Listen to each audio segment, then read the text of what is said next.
Let's talk about your role as CEO. 45,000 employees. Do you have to travel the world to see them? I spend a lot of time traveling because we have major campuses all around the country. We also have our international company with different locations all around the world. So I try to make sure that I get a balance between being in front of employees, being in front of customers. Almost every time I visit a major location around the U.S., I do a town hall meeting. I hit as many of our client events as I can because that's a great opportunity to go and see a group of clients in a very efficient way.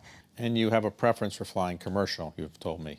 I'm traipsing through airports and getting on planes all the time, and Do people recognize you and come up and say, "Give me some money advice"? Or?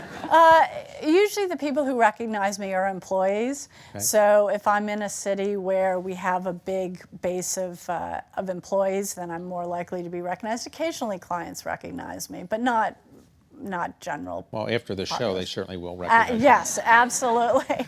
Do you feel pressure to recruit other women, to be a role model for women? So I think this is a terrific business for women. Asset management in particular, I think, is a great career for women. The idea that you come in and you're responsible for covering a bunch of securities and making recommendations. It's your responsibility to do that work. You get to structure your time and ultimately build your own personal franchise, being good at that. And that's a great opportunity for women, I believe.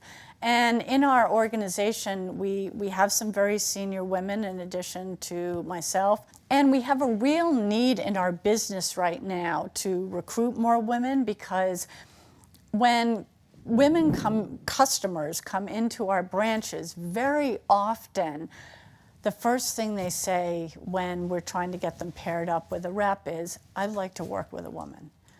And we don't have enough women who are customer-facing reps to serve all the women customers who come in and ask for one. They say that because they presume women are better money managers, I assume, right? You would agree with that, I assume. They might be thinking that, but they might be thinking, I'm just more comfortable talking to a woman. And we've studied women as customers compared to men as customers, and they're really quite different. Women tend to underrate their abilities as investors and be financial stewards of their own financial situation. They tend to describe themselves as beginners, even though they actually really know more than they give themselves credit for. They tend to be more methodical studiers and learners of financial information.